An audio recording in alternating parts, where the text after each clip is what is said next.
folks, thanks for stopping by today. Just wanted to do a quick little unboxing video, and just to give you a little bit of a backstory first of all before we continue, and my reasons as to why I purchased the lens that I'm after purchasing. So like last February, I think it was, end of January, I herniated a disc or ruptured a disc. I can't remember which one it was, but it was the worst 6 months of my entire life. The pain, like I wouldn't wish it on anybody. I was on crutches for about 3 or 4 months, couldn't sleep, couldn't stand, couldn't sit. It's, for anyone that's done it, you'll know that it's awful. And I realised that when I have my backpack out on days and I have my 2 cameras with me, just like my back was getting so tired, and I put it down to the reason was that my 5D Mark II is a heavy body, and then the lens, the 24-105 that I had, was just too much weight, mixed with a tripod and a bottle of water for the day, food, that kind of thing, you know what I mean? So I sold the camera during the week. That only left me with my 40mm on my Nikon, and while that's great and stuff, I wanted something that had a bit more reach on it.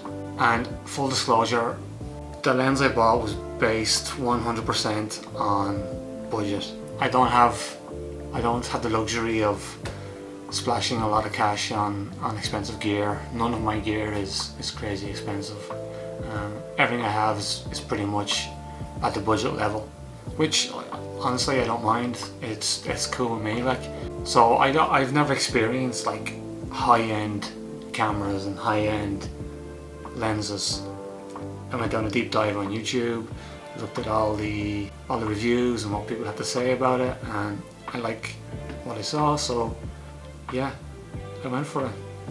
And I've literally just got this, and I thought I'd do like a little unboxing, and that's the bad boy. You can tell like it's obviously not heavy, but like there's definitely like there's a bit of something there, shall we say. I like the box, it's pretty nice. We don't need the silica gels, warranty card, user manual. Let's see, just don't have my glasses on me. What is the lens? How much user manual do you need, I guess? It's well packed. Yeah, it definitely has some good weight to it for a budget lens. They're usually only ever in plastic, aren't they? Well, a lot of the times they're only plastic. I like it. Obviously because you're watching videos and stuff and you're seeing photographs, so it's kind of hard to tell, but it's a lot more slender than I thought it was. It's got some decent weight.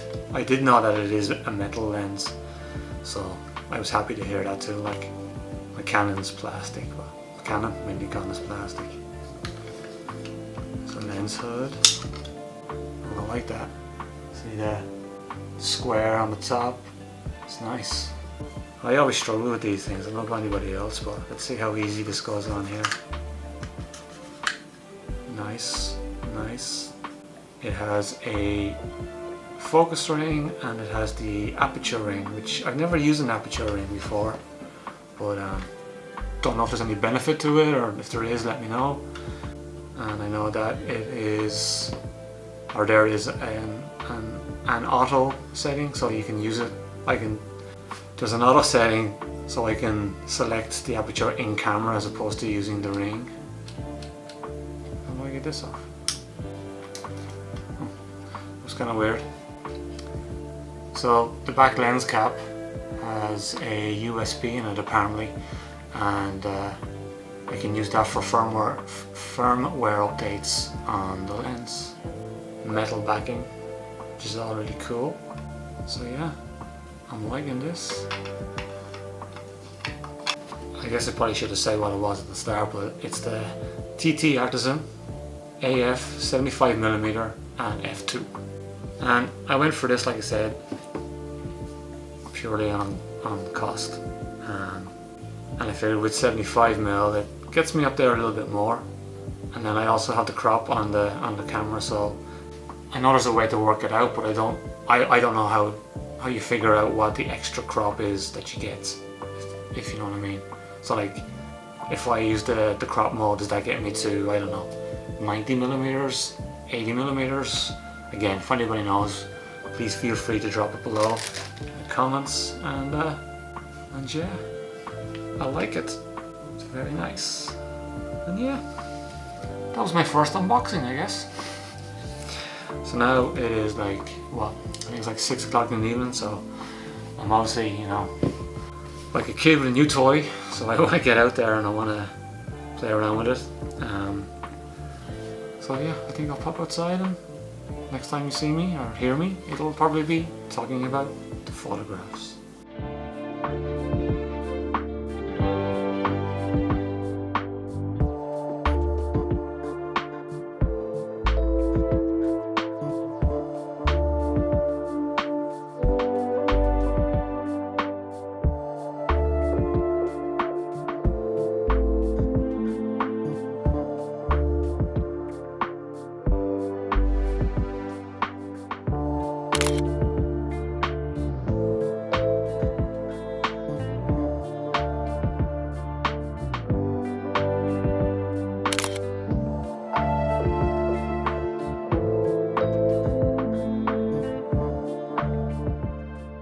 So this is like my 6th time trying to record this segment.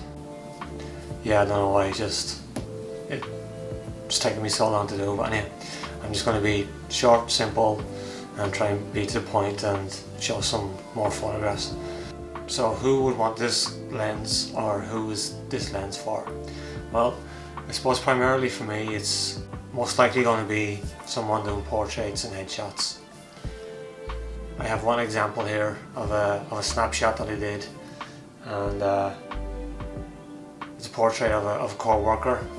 I was at f2, I was just inside, just plain old straight up lighting. I think it looks really good. Lovely creamy blurry background. And this is also a good example for showing that you don't always need to stop down so low when you're doing portraits. And the reason is because, as you can see, Ryan's eyes, nose, mouth are all in focus, top of his head is in focus.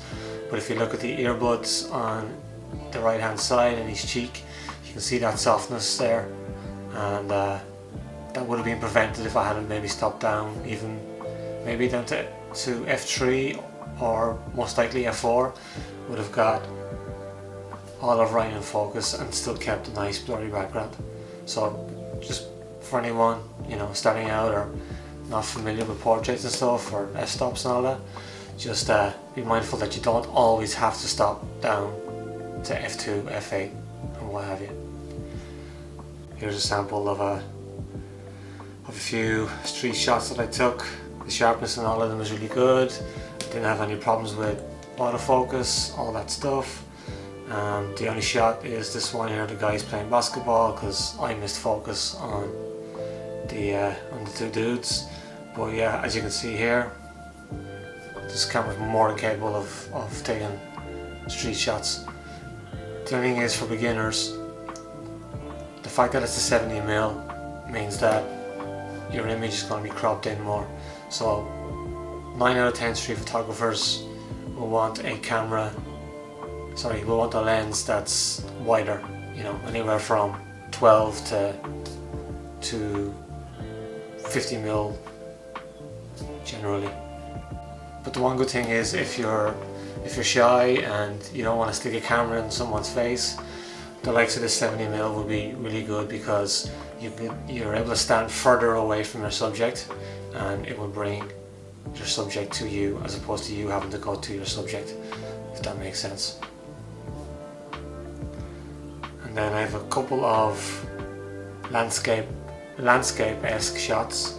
You can see one here of the city silhouetted behind the sun. I think that turned out pretty nice. Just to say as well, I have seen issues with flaring, so it's something that you might want to be conscious of when you're shooting into the sun, or if you have the sun coming from either sides on the edge of your frame, it'll cause flaring.